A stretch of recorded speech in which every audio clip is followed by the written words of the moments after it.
सभी को नमस्कार। फिजिक्स ई पाठशाला की यूट्यूब चैनल पर आपका स्वागत है।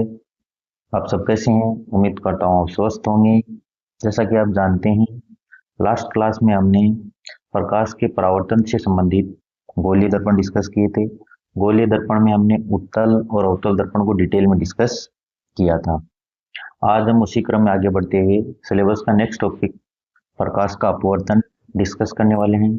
आज अगेन हमारी कोशिश रहेगी कि प्रकाश के अपवर्तन से संबंधित जो भी एमसीक्यू बन सकते हैं वो सारे कवर किए जाएं। तो चलिए स्टार्ट करते हैं। आज का हमारा पहला क्वेश्चन जैसा कि आप देख पा रहे हैं, जब प्रकाश किरण एक पारदर्शी माध्यम से दूसरे में प्रवेश करती है तो उसके पथ में परिवर्तन की घटना क्या कहलाती है? अब अपन जानते हैं एक माध्यम से दूसरे माध्यम में जाना प्रकाश की कौन सी घटना होती है? अपवर्तन। और परावर्तन अपन ऑलरेडी डिस्कस कर चुके हैं। अब देखो ये क्वेश्चन में बोलना क्या चाह रहा है। क्वेश्चन में बोलना चाह रहा है जनरली देखो होता क्या प्रकाश के अपवर्तन में, थोड़ा सा बेसिक मैं आपको बता दे रहा हूँ। जैसे मान लो कि आपके पास कोई दो अलग अलग माध्यम है। जैसे मान लो कि ऊपर भरा आपका हवा और नीचे मान लो पानी। ठीक है, अब मान लो कि कोई लाइट प्रकाश यहाँ से आया ऐसे और इस इंटरफेस पे मान लो ऐसे आपतित हुआ। अब क्या होगा, ये दूसरे माध्यम में जाएगा। देखो सब जगह हवा हवा होती तो ये प्रकाश सीधा जाता बिल्कुल, या सब जगह पानी होता तो भी प्रकाश बिल्कुल सीधा जाता, बिना मुड़े सीधा निकल जाता। पर चूंकि अब माध्यम बदल रहा है, पहले हवा था अब नीचे आते ही पानी आ रहा है, माध्यम बदलता है तो ये अपने पाथ से डिविएट हो जाता है, मतलब अपने पथ से विचलित हो जाता है और ये विचलित होकर ऐसे चला जाएगा। यही क्वेश्चन में बोलना चाह रहा है कि जब कोई प्रकाश किरण एक माध्यम से दूसरे माध्यम में प्रवेश करती है तो अपने पथ से परिवर्तन, मतलब अपने पथ से क्या हो जाती है? विचलित हो जाती है। तो विचलन की इस घटना को बोला जाता है प्रकाश का अपवर्तन। अब ये विचलन कितना होगा, कम होगा, ज्यादा होगा, ये निर्भर करता है पदार्थ के अपवर्तनांक पर। एक टर्म यहाँ पे और आता है पदार्थ का अपवर्तनांक। वो पदार्थ के अपवर्तनांक भी डिपेंड करेगा, उसको अपन एन से लिखेंगे। पदार्थ का अपवर्तनांक जितना ज्यादा होगा, प्रकाश किरण का अपने पथ से डिविएशन या अपने पथ से वो उतना ही ज्यादा घूम जाएगी। ये थोड़ा सा अपने को ध्यान रखना है। तो अपवर्तनांक जितना ज्यादा, विचलन उतना ही ज्यादा होगा, है ना। बेसिकली कहने का मतलब ये आपका अपवर्तनांक पदार्थ की ताकत को बताता है कि प्रकाश किरण को कितने से मोड़ देगा। प्रकाश किरण को जितना ज्यादा मोड़ेगा अपवर्तनांक उस पदार्थ का उतना ही ज्यादा होगा। तो इस क्वेश्चन का राइट आंसर हो जाएगा आपका अपवर्तन। बढ़ते हैं अगले क्वेश्चन की ओर।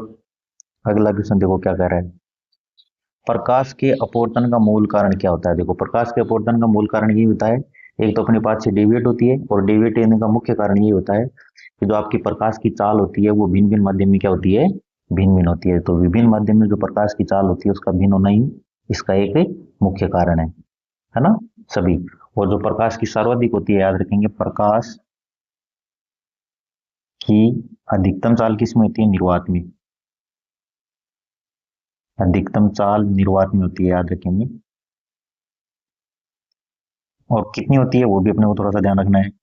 वो होती है, इसको सी से लिखते हैं अपन, और सी बराबर होता है 3 × 10⁸ ये थोड़ा सा खास है, याद रखेंगे, पूछ सकते हैं डायरेक्ट कि प्रकाश का निर्वात में वेग कितना होता है, तो इतना होता है।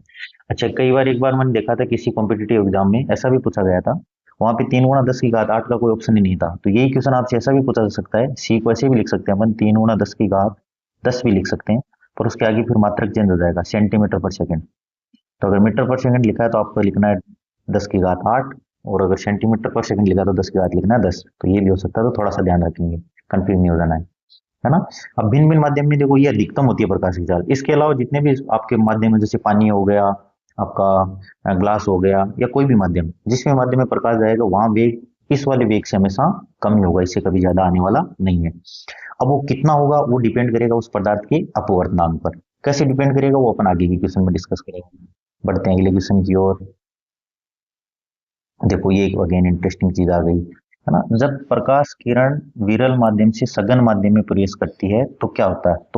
तो देखो इसको थोड़ा सा मैं डिटेल में बता दे रहा हूँ पहले, फिर अपन इस क्वेश्चन पे आएंगे। तो देखो यहाँ पे दो तरीके के क्वेश्चन बनते हैं आपके। एक तो क्या होता है, इसको बताने से पहले मैं आपको थोड़ा सा अपवर्तनांक के बारे में बता दे रहा हूँ। अपवर्तनांक, देखो अपवर्तनांक क्या होता है, इसको अपन एन से डिनोट करते हैं। जैसा कि मैंने आपको बताया, अपवर्तनांक क्या बताता है? अपवर्तनांक किसी भी माध्यम की ताकत को बताता है, ताकि वो किसी भी प्रकाश किरण को कितना मोड़ सके अपने पथ से, या अपने पथ से कितना विचलित कर सके। और इसका जो मैथमेटिकल फॉर्म होती है उसको ऐसे लिखते हैं n इज इक्वल टू प्रकाश का निर्वात में वेग, का निर्वात में वेग, और बट्टा होता है प्रकाश का माध्यम में वेग, प्रकाश का माध्यम में वेग। गणितीय रूप में इसको ऐसे लिख देते हैं n is equal to C upon V. C होता है निर्वात में वेग और वी होता है माध्यम में वेग। ये आपका अपूर्णांक होता है। अर्थात किसी भी माध्यम में, मान लो किसी भी माध्यम का अपूर्णांक निकालना अपने को, तो उस माध्यम में प्रकाश का वेग देखो, ये तो फिक्स है, नियत है, ये तो मैक्सिमम होता है 3 गुणा 10 की घात 8 मीटर पर सेकंड। इन दोनों का रेशियो लो, इनका जो रेशियो आएगा वो इसको बताएगा, अपूर्णांक को बताएगा। अर्थात यहां से अपने को एक चीज समझ आ रही है, देखो सी तो नियत है, इसका मतलब अगर एन बढ़ेगा तो वी आपका घटेगा, और अगर एन घटेगा तो वी आपका बढ़ेगा। ये खास बात याद रखनी है। इसका मतलब पदार्थ का अपूर्णांक जितना ज्यादा होगा उस माध्यम में प्रकाश का वेग उतना ही कम होगा। और इसका उल्टा, यदि प्रकाश का अपूर्णांक जितना कम होगा, सॉरी, माध्यम का अपूर्णांक जितना कम होगा, प्रकाश का वेग उस माध्यम में उतना ही ज्यादा होगा।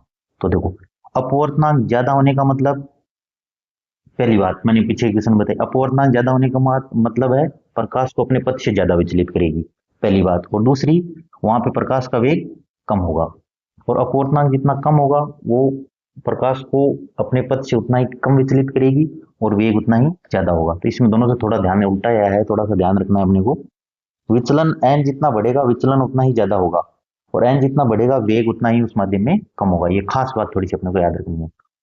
अब देखो, अब अपने यहाँ से दो तरीके के क्वेश्चन आते हैं। पहला, जब प्रकाश किरण कहां से जाए आपकी सघन से विरल में, जैसे जाए सघन से विरल, अगर सघन से विरल जा रही है तो प्रकाश किरण, देखो सघन से विरल, तो मैं इसमें थोड़ा सा आपको डायग्राम बना दे रहा हूँ, समझ आएगा आपको। अब अपन जानते हैं जब भी कोई अपवर्तक या परावर्तक पृष्ठ होती है उसके लंबवत जो लाइन खींचती है उसको अपन क्या बोलते हैं हमेशा, नॉर्मल ना, नॉर्मल बोलते हैं, अभिलंब बोलते हैं। ठीक। अब देखो, ये सघन से विरल में जब जाएगी प्रकाश किरण, तो देखो ये ऐसे अभिलंब, तो ये सघन से विरल जब जाती है तो अभिलंब से दूर की तरफ हो जाती है। सघन से जब विरल जाती है तो अभिलंब से क्या जाती है हमेशा, दूर। दूर होने का मतलब ऐसे ऐसे ऐसे जाएगी, ये वाला देखो। अगर सब जगह माध्यम एक जैसा होता तो ये सीधी जाती। अब देखो किधर रुक गई, अभिलंब से दूर गई। तो जब भी प्रकाश किरण सघन से विरल जाती है तो क्या होगा, अभिलंब से दूर जाएगी, अभिलंब से दूर, याद रखें। इसका उल्टा दूसरा क्या पूछ सकते हैं आपसे, दूसरा आपसे पूछ सकते हैं, जब आपका क्या हो विरल से सघन, तो विरल से सघन उल्टा हो जाएगा, विरल से सघन। अगर ऐसा हो रहा है विरल से सघन, तो क्या होगा प्रकाश किरण, तब आपकी प्रकाश किरण अभिलंब के पास आएगी, अभिलंब के पास, है ना, अभिलंब के पास आ गई। इसी डायग्राम में अगर मैं आपको दिखा दूं, कोई दूसरी रेड रोक रूम है यहाँ से, जैसे मान लो कोई दूसरी प्रकाश किरण में अलग कलर से ले रहा हूँ, जैसे मान लो कि ऐसी होती, कोई दूसरी रे ऐसी आ रही होती, तो अब क्या होगा, ये देखो कुछ भी नहीं होता था ऐसी सीधी जाती, कुछ भी नहीं होता तो ये रेखा जाती ऐसी सीधा जाती। पर चूंकि अब ये अगर उल्टा है, विरल से अपन सघन जा रही है, तो क्या आ जाएगी, आपके अभिलंब के पास आ जाएगी। अभिलंब के पास आने का मतलब ऐसे डेविएट हो जाएगी। तो ये वाली, ये आपकी प्रकाश किरण फर्स्ट है जो कहाँ जा रही है, सघन से विरल, और ये आपकी सेकेंड है जो कहाँ से कहाँ जा रही है, विरल से सघन। तो विरल से सघन होगा तो अभिलंब के पास आएगी, देखो अभिलंब के पास आ गई है, और सघन से विरल जाएगी तो अभिलंब से दूर जाएगी। ये अपने को थोड़ा सा खास याद रखना। अच्छा, कौन सा सघन होगा कौन सा विरल होगा वो कौन तय करेगा, वो तय करेगा आपका एन। कोई भी दो मीडियम है उसमें जिसका एन ज्यादा है, जिसका एन ज्यादा वो होगा आपका सघन, और जिसका एन कम होगा वो होगा आपका विरल। दो मीडियम होगी, दोनों में एक तो होगा पक्का सघन और एक विरल। तो सघन विरल की कैसे पहचान करेंगे, सघन विरल की पहचान होगी जिसका एन ज्यादा होगा वो सघन, और जिसका एन कम वो होगा आपका विरल। अब देखते हैं अपना क्वेश्चन। अपना क्वेश्चन क्या कह रहा है, जब प्रकाश किरण विरल माध्यम से सघन जाती है, तो देखो जब विरल से सघन जाती है तो अभिलंब के पास आती है, तो अभिलंब के ओर झुक जाती है, तो अभिलंब की ओर, बी ऑप्शन क्या हो जाएगा अपना करेक्ट आंसर हो जाएगा, है ना। ये खास बात है, याद रखेंगे। बढ़ते हैं अगले क्वेश्चन की ओर। अगला क्वेश्चन देखो, ये भी अगेन स्नेल का स्टैंडर्ड नियम है, जैसे वहां पे अपने परावर्तन का नियम पढ़ा था वैसे यहाँ पे स्नेल का नियम। तो स्नेल का नियम थोड़ा सा मैं बता दे रहा हूँ आपको, स्टेटमेंट याद रखेंगे। अगेन न्यूमेरिकल क्वेश्चन तो यहाँ से नहीं आना चाहिए आपके, थोड़ा सा स्टेटमेंट याद रखेंगे। अगेन वही देखो, ये अपनी परावर्तक पृष्ठ है, तो ये अपना क्या हो जाएगा, ये देखो ये कोई दो मीडियम है, यहाँ मान लो कि N1 भरा है और यहाँ पे कोई N2 भरा है, दो मध्यम है, मध्यम फर्स्ट और मध्यम सेकंड। ये हो गया आपका विलंब, है ना। तो देखो यहाँ पे भी बस ये होगा, देखो ये मान लो कोई रे आ रही है आपकी, अभी के लिए समझने के लिए मान लीजिए N2 बड़ा है N1 से, N2 अगर बड़ा है N1 से तो क्या होगी, रे कहाँ जाएगी, अभिलंब की तरफ आएगी। तो अभिलंब की तरफ दिखा दे रहा हूँ उसको मैं ऐसे, ये देखो ये अभिलंब की तरफ आ गई, है ना। इसका उल्टा होता तो दूर कर देते। अब देखो आने वाली किरण जो अभिलंब के साथ कोण बनाएगी उसको बोलते हैं आई सी लिखते हैं, और जाने वाली किरण जो अभिलंब के साथ कोण बनाती है उसको आर सी लिखते हैं। इसको बोलते हैं आपतन कोण, आपतन कोण। इसको बोला जाता है आपका अपवर्तन कोण, अपवर्तन कोण। ठीक है, ये थोड़ा सा अपने उदाहरण, ये आपतित किरण हो गई आपकी, और ये आपकी अपवर्तित किरण हो गई। अब देखो स्नेल्स लॉ क्या कहता है, स्नेल का जो नियम वो कहता है N1 साइन आई बराबर होगा आपका N2 साइन आर। ये सिंपल स्नेल का नियम कहता है। आने वाली किरण जो अभिलंब के साथ कोण बनाएगी उसका साइन, और उसके गुणा में उस मीडियम का अपूर्णांक N1, और जाने वाली किरण जिसके साथ जो अपवर्तन कोण बनाएगी उसका साइन, और इनटू उसके मल्टीपल में क्या आएगा आपका, उस मीडियम का अपवर्तन। इसको अगर मैं सोल्व करूंगा तो इसको देखो मैं ऐसे भी लिख सकता हूँ,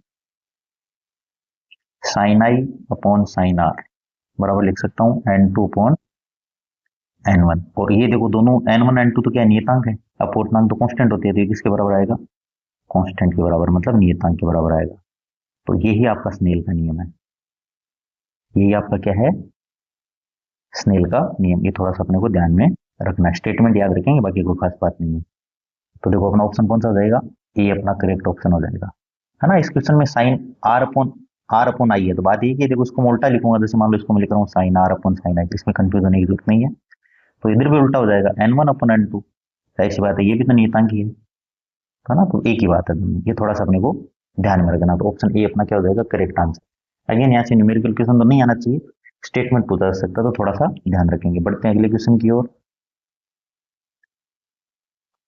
अगला क्वेश्चन देखो क्या कह रहा है, अगला क्वेश्चन देखो, किसी माध्यम का अपूर्णांक n निर्वात में प्रकाश की चाल c और उस माध्यम में प्रकाश के वेग से किस प्रकार संबंधित होता है। तो अभी अपन ने देखा n बराबर होता है c upon v, n equal होता है c अपॉन v। प्रकाश का वेग निर्वात में बटा प्रकाश का वेग माध्यम में, इन दोनों का जो रेशियो होता है वो किसके बराबर होता है, पदार्थ के अपवर्तनांक के बराबर। तो कितना हो जाएगा अपना n equal to c upon v, तो बी ऑप्शन अपना क्या हो जाएगा, करेक्ट आंसर। ये अपने को थोड़ा सा ध्यान रखेंगे। अगेन वो याद रखना, n जितना ज्यादा v उतना ही कम, और n जितना कम v उतना ही ज्यादा, ये खास बात है, याद रखेंगे। अब देखो एग्जाम में क्वेश्चन ऐसा भी आ सकता है, आपसे कोई पूछे कि प्रकाश किरण जा रही है मान लो सघन से विरल में, सघन से विरल, तो बताओ वेग घटेगा ही बढ़ेगा। अब अपन जानते हैं सघन से विरल जा रहे हैं, मतलब एन क्या हो रहा है, घट रहा है। सघन से विरल जाएंगे तो एन तो घटेगा ही, क्योंकि सघन का एन ज्यादा होता है। अच्छा एन घट रहा है तो वी बढ़ेगा, तो आप बोलोगे कि वेग बढ़ जाएगा। इसका उल्टा पूछे आपसे कि किरण जा रही है विरल से सघन में, विरल से जा रही है सघन में। अब देखो विरल से सघन में जाते हैं तो अपन जानते हैं कि एन बढ़ता है, और जाहिर सी बात है एन बढ़ेगा तो मतलब वी घटे, वी आपका घट जाएगा, तो आप बोलोगे कि वेग घट जाता है। अब ऐसे क्वेश्चन आते हैं, कॉन्सेप्ट क्लियर होना चाहिए, फिर कोई दिक्कत नहीं, आप कर पाओगे इजीली। बढ़ते हैं अगले क्वेश्चन की ओर। ये भी देखो अच्छा क्वेश्चन है, ये क्या बोल रहा है, यदि प्रकाश किरण दो माध्यमों के अंतरापृष्ठ पर अभिलंब वत आपतित होती है तो अपवर्तन कोण आर का मान होगा। अगेन देखो मैंने आपको बताया था, कोई दो माध्यमों के अंतरापृष्ठ जैसे मान लो ऐसे है, और अभिलंबवत आपतित होने का मतलब मैंने आपको पहले की क्लास में बताया, अभिलंबवत मतलब अलोंग द आपके नॉर्मल आ रही है, वो अलोंग द अभिलंब आ रही है। तो अगर प्रकाश किरण मान लो कि ऐसे आ रही है आपकी, है ना, तो नॉर्मल के साथ कोण कितना बनाएगी, आई आपका हो जाएगा 0। अब अपन स्नेल लॉ का प्रयोग करते हैं, देखते हैं कि क्या था, वो तो क्या कहता है, जैसे मान लो यहाँ N1 है, यहाँ सोल्व करते हैं, N1 साइन आई बराबर N2 साइन आर।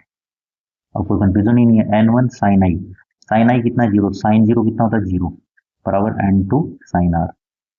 अब देखो इसको मैं इधर डिवाइड करूंगा तो साइन आर बराबर कितना आ जाएगा 0, और अपन जानते हैं साइन कहाँ 0 होता है 0, तो आर भी कितना आ जाएगा आपका 0। इसका मतलब आपका अपवर्तन कोण भी कितना होगा 0 होगा, ये थोड़ा सा ध्यान रखेंगे, ठीक है ना, ये खास बात है। अच्छा अच्छा क्वेश्चन है। बढ़ते हैं अगले क्वेश्चन की ओर। अगला क्वेश्चन कह रहा है, किस पदार्थ का अपवर्तनांक सर्वाधिक सर्वाधिक होता है, जिसका अर्थ है उसमें प्रकाश की गति सबसे धीमी होगी। मैंने आपको बताया अपवर्तनांक जितना ज्यादा प्रकाश उतना ही, और प्रकाश का वेग उतना ही कम। तो अपन जानते हैं देखो एयर का तो लगभग एन होता है आपका 1 होता है, वाटर का जो होता है वो लगभग होता है 1.33, ग्लास का होता है वो अप्रोक्सीमेट होता है आपका 1.5, है ना, और हीरे का होता है लगभग लगभग 2.4। 4 के आसपास होता है लगभग। तो इनमें सबसे देखें तो डायमंड का क्या होता है, हीरे का सबसे ज्यादा होता है। तो डायमंड का सबसे ज्यादा है, इसका मतलब क्या होगा, प्रकाश का वेग सबसे कम यहाँ होगा, प्रकाश का वेग सबसे कम इसमें होगा। और सबसे ज्यादा इन ऑप्शनों में देखें तो सबसे ज्यादा किसमें होगा, वायु में होगा। ठीक है, बढ़ते हैं अगले क्वेश्चन की ओर। अगला क्वेश्चन कह रहा है, ये देखो ये भी थोड़ा सा अच्छा क्वेश्चन है, वैसे स्टैंडर्ड आपके एनसीईआरटी में दे रखा है इसलिए पूछ सकते हैं। आयताकार स्लेब से आपको प्रकाश को गुजारना है, तो इसको मैं थोड़ा सा बता दे रहा हूँ पहले आपको, ताकि आपकी अंडरस्टैंडिंग बेटर हो जाए। देखो मैं कोई एक स्लेब ले रहा हूँ, वैसे आयताकार, अच्छा क्वेश्चन है, आपकी एनसीईआरटी के सिलेबस में दे रखा है, वैसे पूछ सकते हैं। थोड़ा सा एक दो चीजें हैं, आपको क्या याद रखनी मैं अभी आपको बता दूंगा। सबसे पहले मैं यहाँ पे नॉर्मल ड्रॉ कर देता हूँ, ये नॉर्मल ड्रॉ कर देता हूँ। ठीक है, ये कोई स्लेब थी, है ना। यहाँ मान लेते हैं कि हवा है, वो कांच की बनी है, तो ये आपका कांच होगा, और नीचे फिर हवा है, नीचे फिर आपका क्या है, हवा। तो यहाँ मैं लिख देता हूँ एन, यहाँ का एन कितना होगा, हवा का लगभग 1 होता है, 1 मान लेते हैं। कांच का कितना होता है, जो भी होगा कांच का, जैसे लिख देते हैं अपन, कुछ भी है, कांच का जो एन होता है वो होता है आपका बेसिकली 1.5, और अगेन नीचे हवा, तो कितना आ जाएगा, एन 1 आ जाएगा। अब देखो सबसे पहले प्रकाश देखो यहाँ से आएगा, ये तो विलंब है जो मैंने अभी आपको बताया है। देखो ये तो आपका क्या हो जाएगा, तो आपका विलंब है। थोड़ा सा मैं इसको परपेंडिकुलर ड्रॉ कर देता हूँ, ये तो देखो आपका विलंब है। अब देखो यहाँ से लाइट आएगी, सबसे पहले लाइट गिरी यहाँ से, ऐसे गिरी, कोई भी एंगल लाइट बना के। अब देखो ये लाइट यहाँ से गिरने के बाद इस स्लेब में जाएगी, तो देखो यहाँ ऊपर क्या हवा और नीचे क्या स्लेब, स्लेब मतलब इसका पूर्णांक ज्यादा है, मतलब ये बन गया आपका सघन माध्यम। सघन माध्यम में तो क्या होता है, अभिलंब के पास आती है, तो ये अभिलंब से के पास झुक जाएगी, फिर आएगी यहाँ, ऐसे झुक गई। अब देखो, अच्छा कुछ भी नहीं होता तो क्या होता है, ये रे सीधी जाती है, ये इतना विचलित हो गई, ये तो सीधी जाएगी आगे। मतलब अगर कुछ नहीं होता, नीचे भी अगर हवा ही होती सब जगह, तो प्रकाश किरण सीधी जाती बिल्कुल बिना मुड़े। ठीक है, अब देखो अभिलंब के पास झुक गई। अब क्या होगा, देखो यहाँ पे फिर से, यहाँ से फिर से इसका अपवर्तन होगा। पहले अपवर्तन हो गया, देखो अपवर्तन कब होता है, जब माध्यम बदलता है। पहले यहाँ पे देखो माध्यम बदला, यहाँ हवा थी, यहाँ कांच आया तो बदला। अब यहाँ अगेन देखो, यहाँ पे कांच और नीचे जाएगी तो हवा वापिस हवा आ रही है, तो फिर माध्यम बदल रहा है। अब देखो जब कांच से हवा में जाएगी तो अपवर्तनांक घट रहा है, घट रहा है मतलब ये आपका क्या हो जाएगा, विरल माध्यम। विरल माध्यम मतलब ये क्या हो जाएगी, आपकी अभिलंब से दूर जाएगी, अभिलंब से। तो देखो हुआ क्या, पहले प्रकाश किरणें अभिलंब की तरफ झुकी, जितना झुकी उतना ही वापस दूर चली गई। इसका मतलब क्या होगा, जो, और ये आपकी क्या है, ये किसकी डायरेक्शन है, आपतित किरण की। ये किसकी डायरेक्शन है, आपतित किरण की, आपतित किरण की। और ये आपकी कौन सी है, अपवर्तित। तो देखो यहाँ आपने एक चीज नोटिस की होगी, आपतित किरण और अपवर्तित किरण दोनों क्या है, एक दूसरे के समानांतर, दोनों को क्या है, एक दूसरे के समानांतर। और इन दोनों के बीच में जो जो गैप होता है उसको बोलते हैं पार्श्विक अंतराल। क्या बोलते हैं, आपके बोलते हैं इसको पार्श्विक अंतराल या लेटरल डिस्प्लेसमेंट। ये पूछा जा सकता है आपसे कि जब कोई प्रकाश किरण एक आयताकार स्लेब से गुजरती है, तो जो जो निर्गत किरण है, निर्गत किरण और आपतित किरण की दिशा, उनके बीच में जो गैप होता है या उसके इनके बीच में जो अंतराल होता है उसको क्या बोलते हैं, तो पार्श्विक अंतराल, या इसको इंग्लिश में बोलते हैं लेटरल डिस्प्लेसमेंट, डिस्प्लेसमेंट। और इन दोनों के बीच में एंगल कितना है, 0, दोनों समानांतर हो जाती है। ये दोनों ही कैसे हैं, समानांतर, ये दोनों ही समानांतर है। तो आपसे देखो क्वेश्चन में यही पूछा गया है, यहाँ से 2 क्वेश्चन बन सकते हैं। एक तो ये कि जो निर्गत किरण या अपवर्तित जो किरण है वो आपतित किरण के साथ कितना कोण बनाएगी, तो आप बोलोगे कि 0, समानांतर होगी। दूसरा, उनके बीच में गैप कितना होगा, उसको क्या बोला जाता है, तो उसको बोलते हैं पार्श्विक अंतराल। ये 2 चीजें अपने को थोड़ी सी खास याद रखनी है, तो यहाँ पे यही बोल रहा है। तो देखो निर्गत किरण और आपतित किरण के बीच में क्या संबंध होगा, तो आप क्या बोलोगे, एक दूसरे के समानांतर हैं। खास बात याद रखेंगे, अगेन आपके एनसीईआरटी का पार्ट है तो पूछा जा सकता है, दोनों एक दूसरे की क्या होंगी, समानांतर। बढ़ते हैं अगले क्वेश्चन की ओर। अगला क्वेश्चन देखो क्या कर रहे हैं, ये इसमें कुछ नहीं है, प्रकाशीय घनत्व है, शब्द का अर्थ क्या है। प्रकाशीय घनत्व का आपको याद रखना है, ये अपवर्तनांक की ही बात कर रहा है। किसकी बात कर रहा है, अपवर्तनांक की। तो प्रकाशीय अपवर्तनांक क्या करता है, प्रकाशीय किरणों को मोड़ने की माध्यम की क्षमता, ये हो जाएगा ना। अपवर्तनांक क्या करता है भाई, एक तो प्रकाश के वेग को घटाता है, दूसरा प्रकाश को अपने पथ से विचलित करता है ना। तो प्रकाशीय घनत्व एक दूसरा नाम है, इसीलिए हमने एक क्वेश्चन रखा है। हो सकता है एग्जाम में अपवर्तनांक ना देके आपको दे दे प्रकाशीय घनत्व है, तो आपको कंफ्यूज नहीं होना है, एक ही बात है। तो प्रकाश किरणों को मोड़ने की माध्यम की क्षमता को ही अपन क्या कहते हैं, अपवर्तनांक कहते हैं। बढ़ते हैं अगले क्वेश्चन की ओर। देखो, ये पानी की टंकी या तालाब का तल उसके वास्तविक तल से ऊपर उठा हुआ क्यों प्रतीत होता है? तो जानते हैं मंद प्रकाश का क्या होता है, ये आपका अपवर्तन। प्रकाश का क्या होता है, अपवर्तन। एक दो एग्जांपल मैं आपको और बता दे रहा हूँ। देखो, जितने भी पेंद बाल्टी में भरे हुए पानी में पानी से बाल्टी का पेंदा ऊपर उठा हुआ दिखाई देना, अंदर रखा हुआ सिक्का ऊपर उठा हुआ दिखाई देना, पेंसिल को मुड़ा हुआ दिखाई देना, तारे टिमटिमाना, ये सारे किसके एग्जाम्पल होते हैं, अपवर्तन के। ऐसे ही आपने सुना होगा कि सूर्योदय जो आपका होता है, सूर्योदय होने से पहले सूर्य का उदय होना, और सूर्य अस्त होने के बाद भी सूर्य का दिखाई देना, ये दोनों भी किसके कारण होते हैं, अपवर्तन के कारण होते थे। एग्जाम्पल आप नोट कर लेंगे, 4-5 है दो, ये सारे किसके होते हैं, अपवर्तन के होते हैं। एक देखो, ये भी थोड़ा सा देख सकते हैं आप। यदि माध्यम 1 के सापेक्ष माध्यम 2 का अपवर्तनांक n12 है, n21 है, तो माध्यम 2 के सापेक्ष माध्यम 1 का अपवर्तनांक क्या होगा? ये देखो सिंपल है। इसको देखो लिखा कैसे जाता है, जैसे मैं लिखूं n21, तो इसको ऐसे लिखा जाता है n2/n1। इसको पढ़ा क्या जाता है, माध्यम फर्स्ट के सापेक्ष माध्यम 2 का अपवर्तन, मतलब एक के सापेक्ष 2 का अपवर्तन। तो जिसका अपवर्तनांक निकालना है वो तो आएगा ऊपर, और जिसके सापेक्ष निकालना वो आएगा नीचे। सिंपल इतना याद रखना है। अब दूसरा बोल रहा है कि n12 को क्या लिखेंगे, n12 को क्या लिखेंगे, फिर आप बताओ n12 को पढ़ेंगे क्या सबसे पहले? तो देखो, मैंने आपको बताया जो पहले आएगा उसको ऊपर लिखेंगे, तो n1/n2। और पढ़ेंगे क्या इसको, इसका ठीक उल्टा, इसको पढ़ेंगे माध्यम माध्यम 2 के सापेक्ष सापेक्ष माध्यम फर्स्ट का अपवर्तन, ये पढ़ा जाएगा 2 के सापेक्ष फर्स्ट का। तो जो पहले आता है उसका जो ऊपर लिखते हैं वो तो होता है उस माध्यम का अपवर्तनांक, और नीचे लिखते हैं वो उसके सापेक्ष लिखा जाता है, तो n12। इन दोनों में अगर रिलेशन देखे तो आप देखो, इसको मैं क्या लिख सकता हूँ, देखो इसी को मैं ऐसे लिखना चाहूँ, देखो अगर मेरे को इसको लिखना है n1/n2, इसको मैं लिखना चाहूँ n2/n1, तो क्या हो जाएगा, यहाँ से 1/n12 हो जाएगा ना। दोनों तरफ उल्टा कर दूंगा मैं, दोनों तरफ पलटी मार दूंगा, है ना, घुमा दूंगा। जो हर है उसको अंश में ले आऊंगा, अंश को हर में ले जाऊंगा, वैसा लिखूंगा। अब इन दोनों इक्वेशन को देखो, ये दोनों बराबर हो गए ना, n2/n1। तो यहाँ से क्या लिख सकता हूँ मैं, देखो n21 किसके बराबर होगा, 1/n12। तो ये पूछ रहा है, सिंपल क्वेश्चन है, पूछ सकते हैं आप। तो किसके बराबर आएगा, n 1/2 1/n21, इसके बराबर आएगा ना। थोड़ा सा अपने को ध्यान में रखना है ये चीज, एक दूसरे को उल्टा लिख सकते हैं ना। हाँ, तो ये ध्यान रखेंगे अपन। बढ़ते हैं अगले क्वेश्चन की ओर।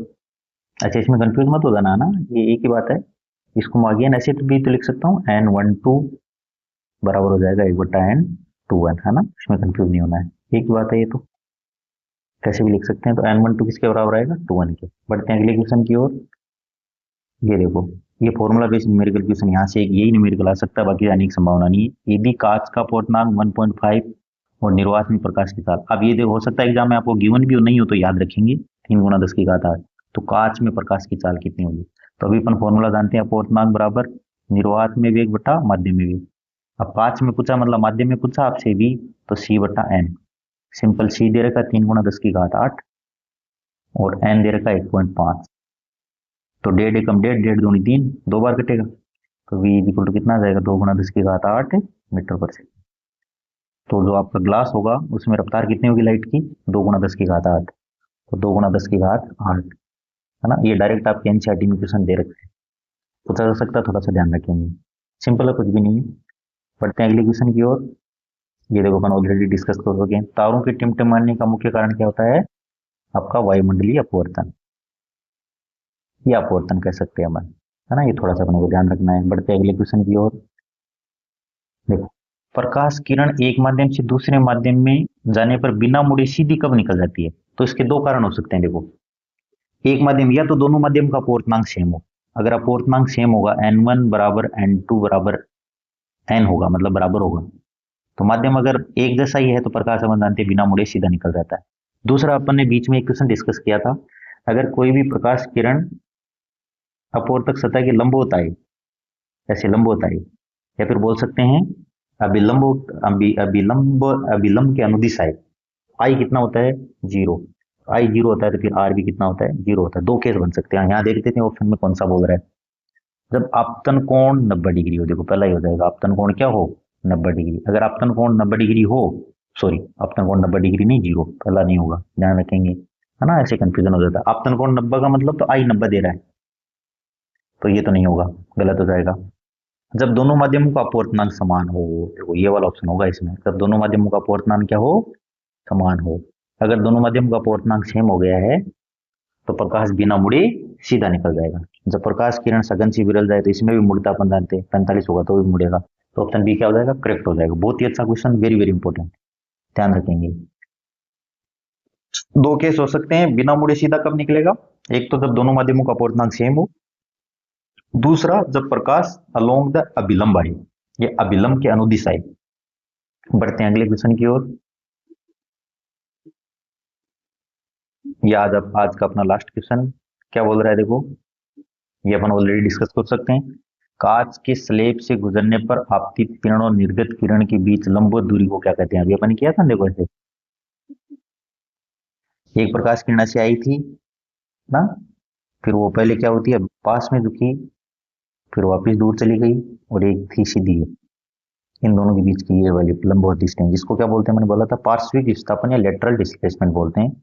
यहाँ से स्लेब से दो इक्वेशन बनते हैं, दोनों को अपने को थोड़ा सा ध्यान में रखना है, ठीक है भाई। तो प्रकाश के अपवर्तन से संबंधित ये थे अपने 20-22 क्वेश्चन। तो अब इस क्लास में तो अपन इतना ही पढ़ेंगे, बाकी अपन नेक्स्ट क्लास में देखेंगे।